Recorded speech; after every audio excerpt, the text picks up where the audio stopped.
The time has come to rid myself of the curse that is this pizza. It's time to play the game. Time to play the game!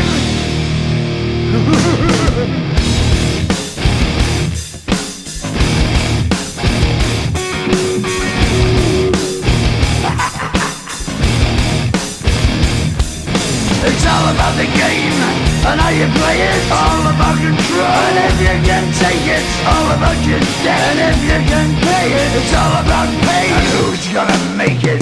I am the game, you don't wanna play me. I am control, no way you can shake me. I am heavy debt, no way you can pay me. I am the pain, and I know you can't take me. Look over your shoulder, ready to run like a Cleveland bitch from a smoking gun. I am the game, and I make the rules. So move on out, you can die like a fool. Try to figure out what my move's gonna be. Come on over, sucker, why don't you ask me? Don't you forget there's a price you can pay. Cause I am the game and I want to play.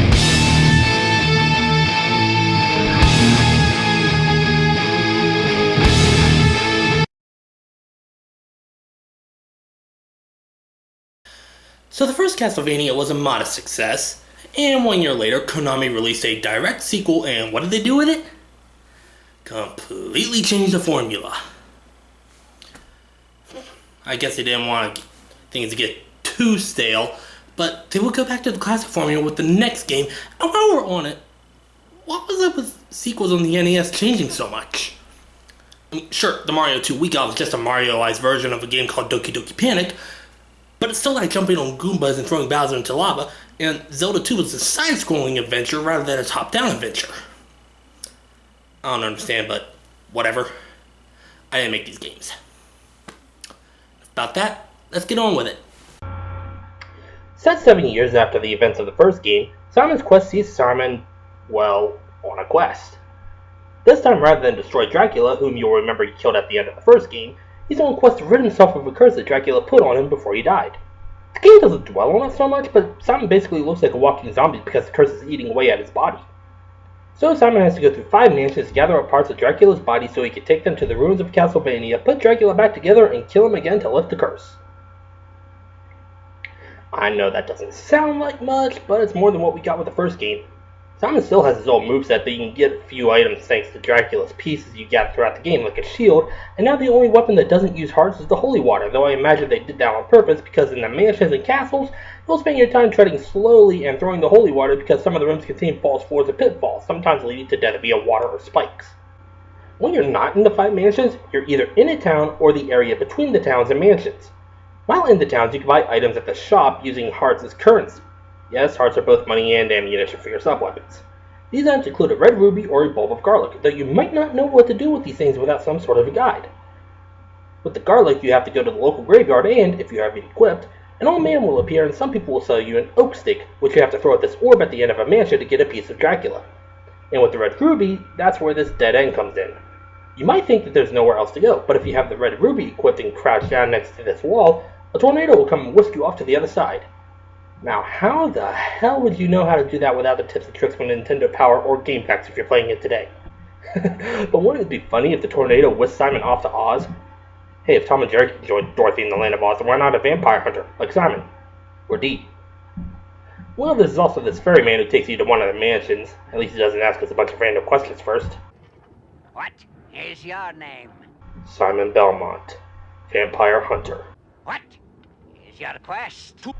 I seek to destroy Dracula, not only to rid myself of his curse, but also to rid the world of his evil. What is the airspeed velocity of an unladen swallow? Are we talking African or European? Huh? I don't know that.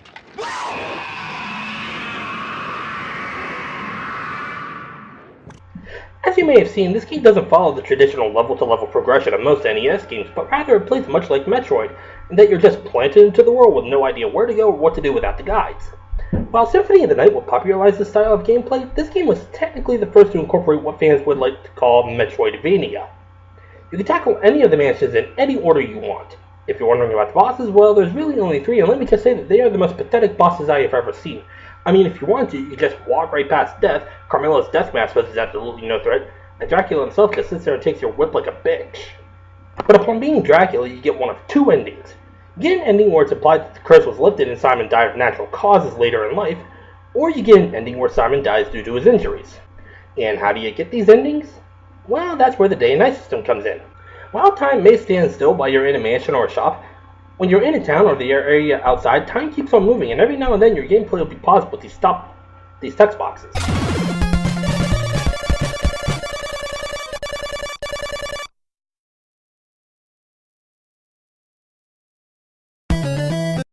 Now, during the day, the monsters are weaker and give less hearts, but during the night, they're much tougher but give out more hearts as a trade-off. So while you can take the nighttime to grind for hearts, after a while you'll just be stuck standing around. Okay, morning, come on.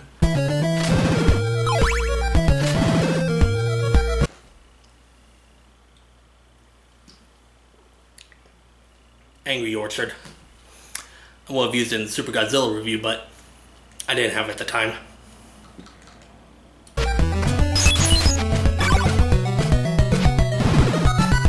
Get on with it! Okay, so now let's figure out how long this takes. So assuming the average playthrough is around 3 hours or 180 minutes, and you can only get the good ending by beating this in 8 in-game days. So if 3 hours equals 180 minutes, and we have 8 in-game days to beat the game, that means that each day, that's both day and night, comes out to about 22 minutes. Divide that by 2 for both the day and the night, and you get about 11 minutes for each day and 11 minutes for each night. But since there's 7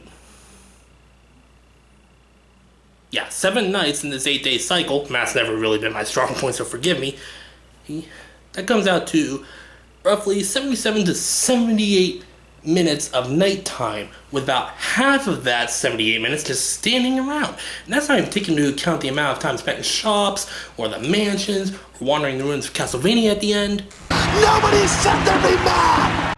The day and night system is part of the reason why people most don't care for this game all that much. It just seems to drag the game on, and those text boxes are on screen for a few seconds too long.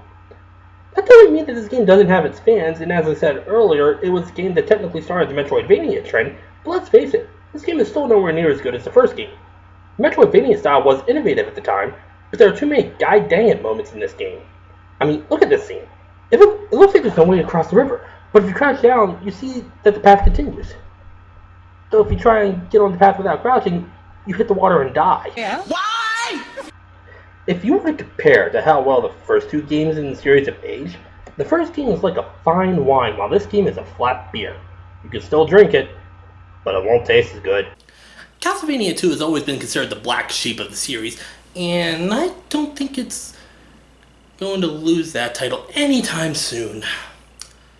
But next time we go back to the original side-scrolling formula with the last Castlevania game on the NES, and arguably the hardest game thus far, Castlevania 3, Dracula's Curse. I'll see you then, and I need a fucking drink.